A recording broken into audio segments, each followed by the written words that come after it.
Hey everybody, welcome to Bura. In this episode, I'm going to be talking about the Udemy earnings report.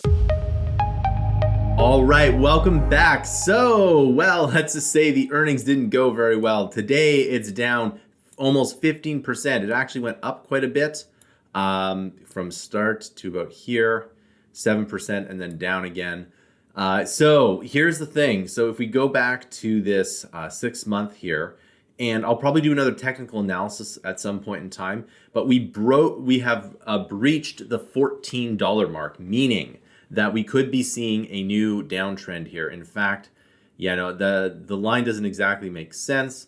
However, I might be able to extrapolate some kind of line here, but nevertheless, $14 was pretty big support as things kind of bounced up past that line, but now we're down below that, and basically we should see if we close today below 14, then it's probably going down. If we close above 14, then we're still probably range bound, right?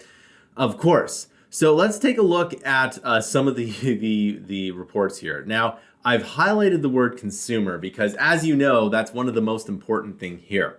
So the big key thing that they're trying to do here is Udemy for Business revenue is up 81% year over year with an ARR of $239 million. Okay, so it's not bad. Okay, because Udemy for Business isn't necessarily the best thing here, but the other thing is that the revenue did go up.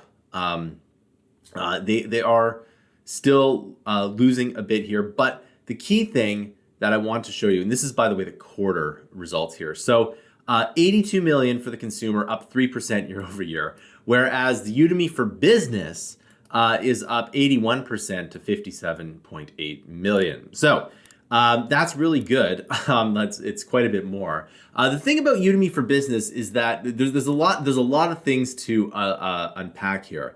And it all goes to see what's pretty much going to happen in the future. Now, as I've said in the past, the worst thing for e-learning is when things slow down, but people don't lose their jobs, right?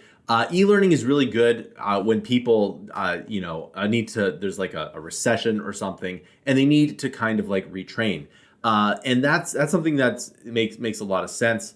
If you worked from, let's say, 2008 to 2011, you'll notice that people do spend a lot of money on education, right? And that makes sense. And the thing is that if it slows down and you already have a job, you kind of just like stop spending, which is kind of the worst thing for e-learning here. And the other thing is that businesses might not, if things tighten up in the future, because there might be some interest rate hikes, and if there are interest rate hikes going forward, that means that there's going to be less money in the system, and that means less money for businesses and consumers.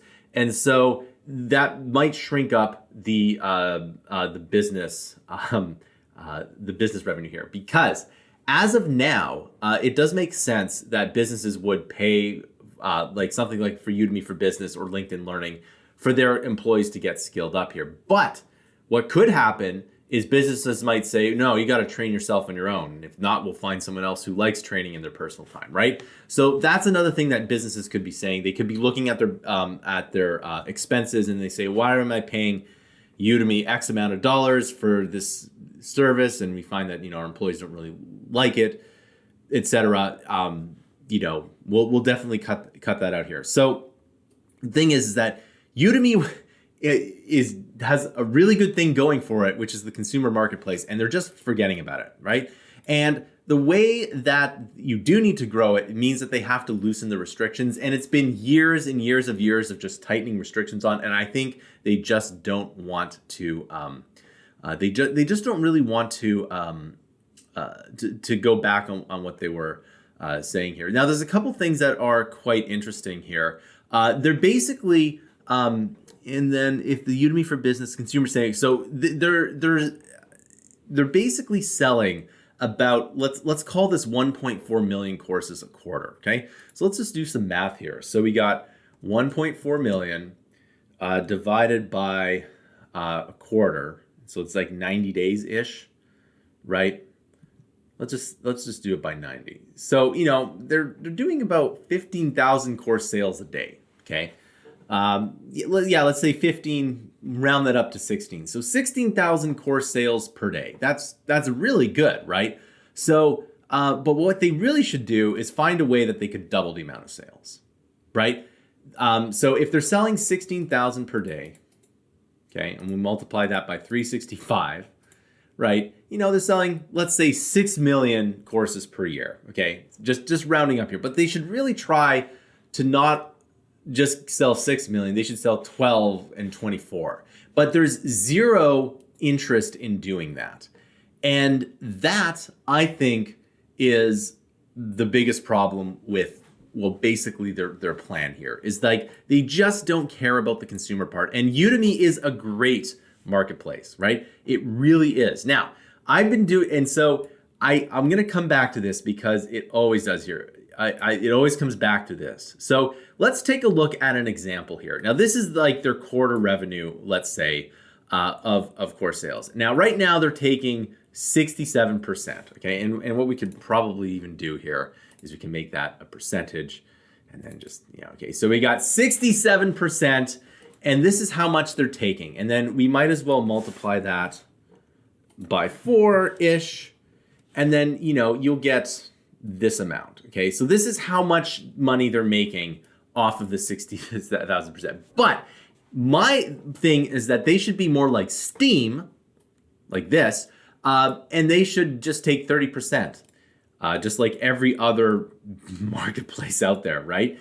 And but if they get to, so Steam makes reportedly about $5 billion a year. So let's call that just $1 billion a quarter to make sense. So just to make it easy. So if we have $1 billion a quarter, then this is how much money they're going to be netting per quarter, and then, or just making per quarter and then per year. And this seems like the easiest path to success. Now, the problem with this, though, is that they have to get rid of this. And I've definitely told you again in the past that every time Udemy does something, right, it's always to try and nickel and dime the instructors out of more revenue. And really what they don't even have to work hard at this. They just have to set up a system. And this is really what a marketplace should be. They're kind of being like Netflix here, where they're also a content producer plus the provider here.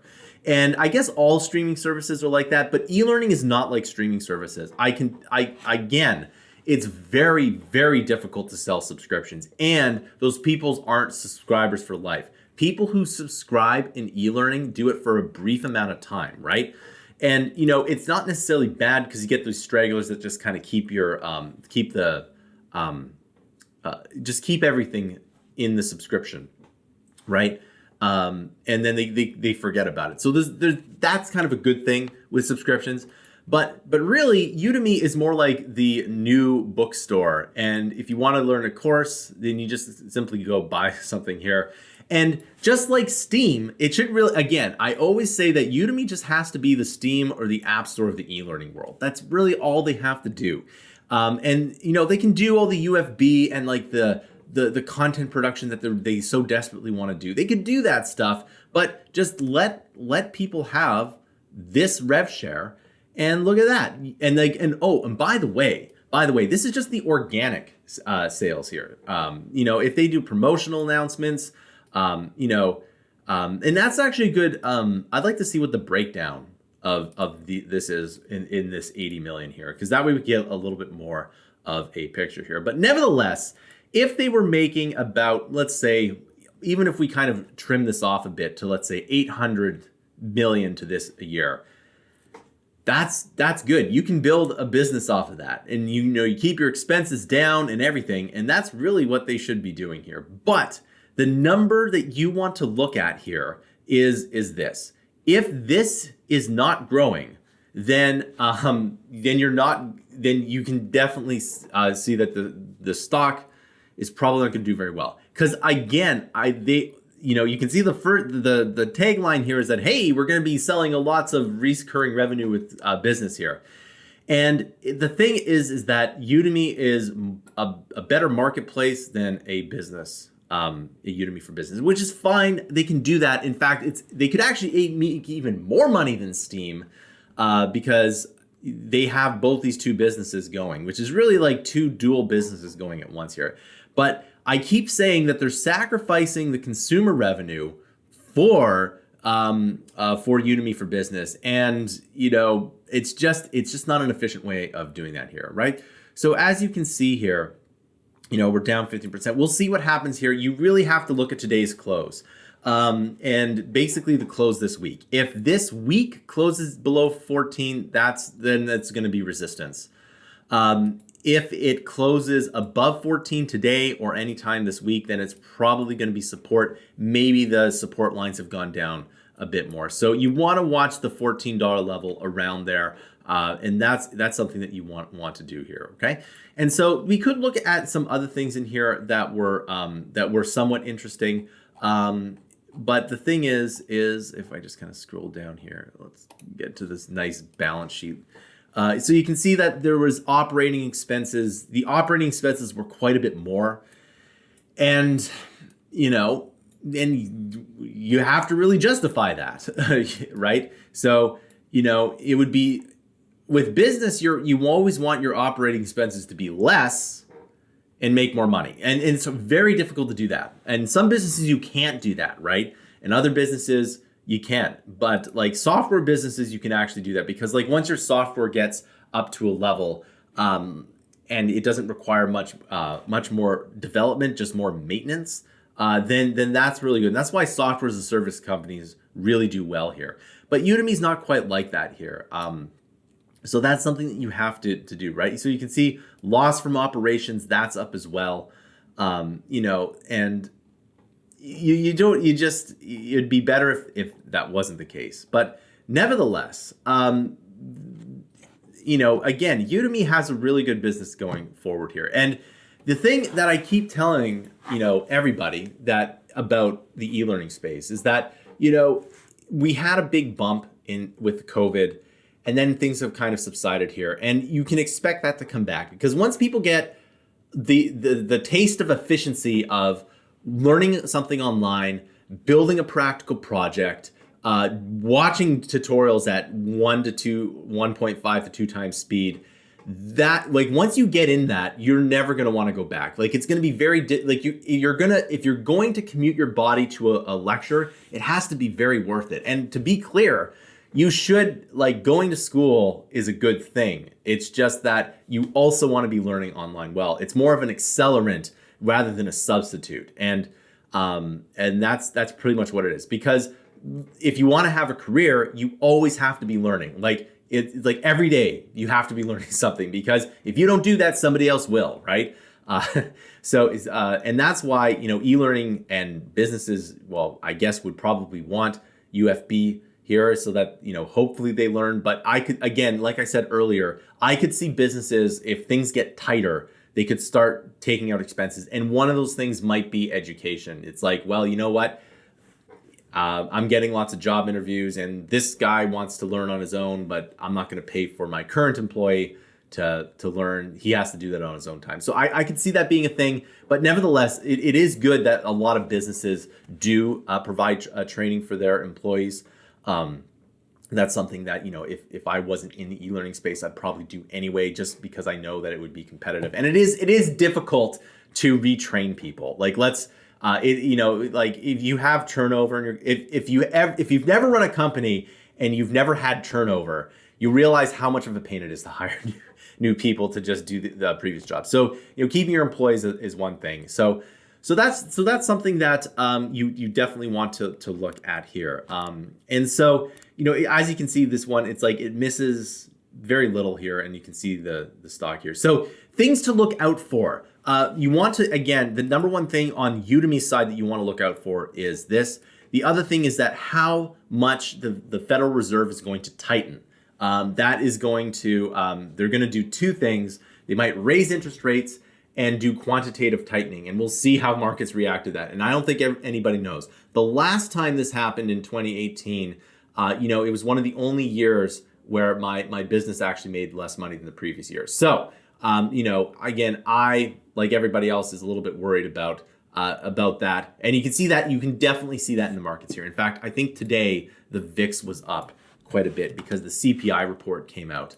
Yeah, so it's up, but look at that, it's trending down. So it's, maybe it's an overreaction. I think, with the CPI being 7.5%, that's something that you also have to look out for. And remember, you can have deflationary depressions and inflationary depressions as well. I guess Venezuela would be a good example of that. So these are all things you have to kind of look at, because the core reason why people learn is to get ahead. And in recession and bad times, when jobs are scarce, and I guess in an inflationary depression, resources are scarce, you have to upskill what you're doing here. You always do. And so this goes beyond what normally happens here. All right. So that concludes this video. I want to know your thoughts down below. So please comment on this video, because the more you comment, the more it helps me out here. And we don't get enough comments on this channel anyway. So I want to know your thoughts on Udemy, e-learning, and the report. Thanks for watching, and I'll see you in another video.